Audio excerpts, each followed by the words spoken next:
1963 Pontiac. All through 1963, Pontiac had two problems to deal with. One, GM's prohibition on factory support for racing, in effect, gave away their performance image to Ford and Chrysler. Two, their little compact car, the Tempest, was fast becoming a liability rather than an asset. The car that had bowed in 1961 as a real engineering marvel had deteriorated significantly to the point where it was a real troubled car. In 1964, when the new Tempest/Le Mans car came into the marketplace, it was felt that what we needed was not just another nice, not just another good car. What we needed was kind of what we called in the industry an oh my God. At the time, the head of Pontiac Engineering was a pretty sharp young fellow named John DeLorean. Now, John DeLorean, who was then, at that time the chief engineer of the division, had it a habit of holding what-if sessions on Saturday mornings. That what-if created this car, the GTO. Putting the 389 in a Tempest created the world's first muscle car, and it was an instant hit with everyone. Well, almost everyone. As it happens, the GTO almost never made it into Pontiac's lineup. GM's corporate rule was engine sizes were limited to 1 cubic inch per 10 pounds of vehicle weight. Well, here's this Tempest weighing in at about 3,400 pounds wet. You see the problem. Well, you didn't have to be a brain surgeon to figure out that a car that weighed about 3,400 or 3,500 pounds couldn't have anything bigger than about a 350 cubic inch V8 engine. But if the car were marketed as a Le Mans with the 326 cubic inch V8 as standard equipment, but with the optional GTO package, which carried such things as a special applique for the instrument panel and a couple of hood scoops, however not functional, a couple more of those kinds of things, and oh yes, incidentally, a 389 cubic inch engine. In effect, the muscle car era was upon us. Slick move, huh? And the best part is, it worked. The GTO was in the showrooms. Now all Pontiac had to do was persuade the world that this car was really something special. Pontiac is proud to announce that the editors... Jim Wangers and the marketing people had been having a lot of fun promoting Pontiacs as win-on-Sunday race cars. The award reads... But the job of selling the GTO to the young people of America is one of the greatest success stories in American marketing. See and price those wide-track Tigers by Pontiac. Even those of us that knew quite a bit about Pontiacs really weren't told about this offering.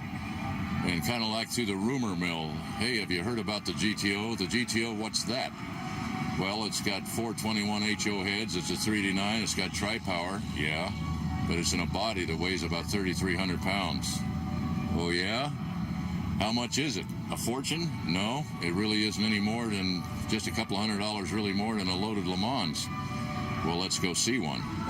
The GTO looked like a wide-track Tiger.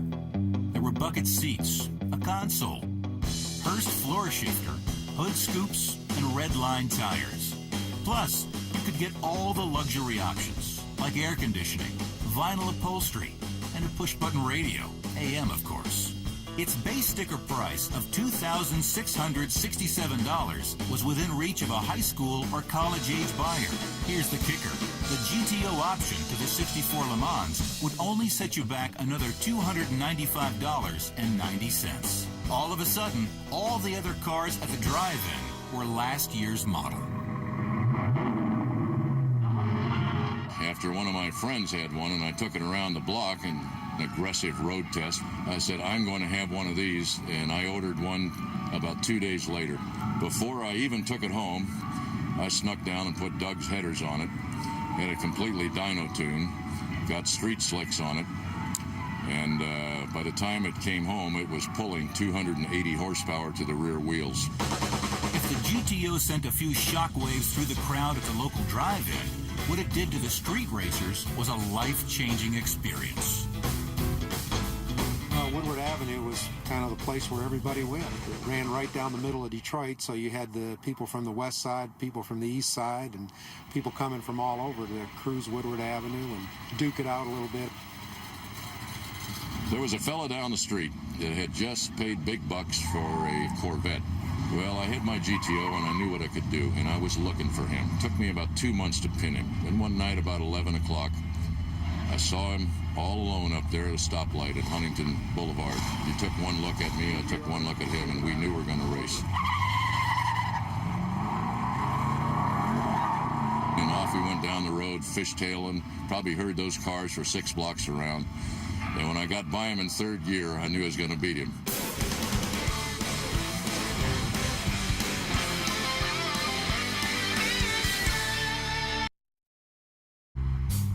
The GTO's promise was incredible performance at a price almost anyone could afford. The key to that promise was the 389 engine.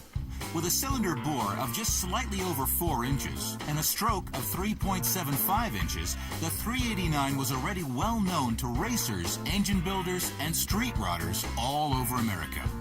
This was the engine in the 421 cubic inch Super Duty version, which had owned the NASCAR circuit.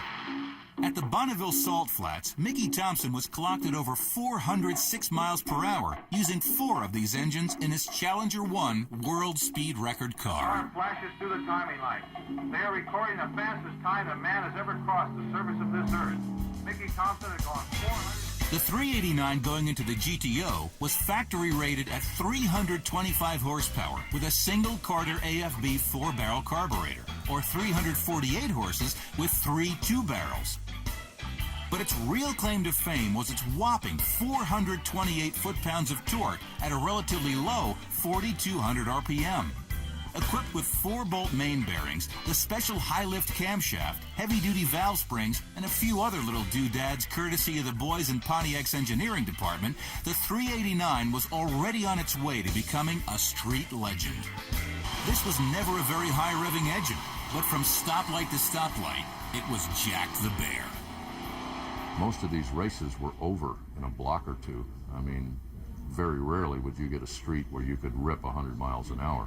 You'd get on it for maybe a block or two, and you know, if you get the bag on the guy a block, you were the big cheese. This engine in a lightweight body, the letters GTO gained a new meaning in young America. In Italian, it still meant Gran Turismo Omologato, but in English it spelled, Buddy, I'm gonna blow your doors off. When GM pulled out of organized racing, it just intensified their presence at the local drag strips across the country. And winning at the drags was key to building the image of the GTO in the hearts and minds of young America. The year before, I was racing a 1962 Grand Prix at a fairly high level in stock. We were right on the record with that thing in 1380s at about 99 miles an hour. The first time out with this GTO at Fontana Raceway, never having driven it before, driving it out to the track, I went 1385 and 105.38, which was a staggering performance for something you could buy off the showroom floor. The GTO earned its reputation on the drag strip and on the street, but its reputation was helped along considerably by some of the most innovative image building ever created for an automobile. I remember an ad that the Uniroyal people did when they showed the tiger paw, and they said, you know, where else would you expect to see tiger paws but on a tiger? One of the things we used to laugh about is that we wanted to burn rubber for an effect in an ad. All we had to do was just get a Uniroyal tiger paw and start burning rubber, and you could burn till infinity. You know, it would never stop until you let off. The GTO was a great idea, no question. It was a tremendously fun car and quite a competent piece of machinery engineering-wise, certainly by 1964 standards. From a marketing standpoint, the idea was brilliant, this whole factory muscle thing. But if the GTO was going to be a success, it was going to have to shake up the established order of things.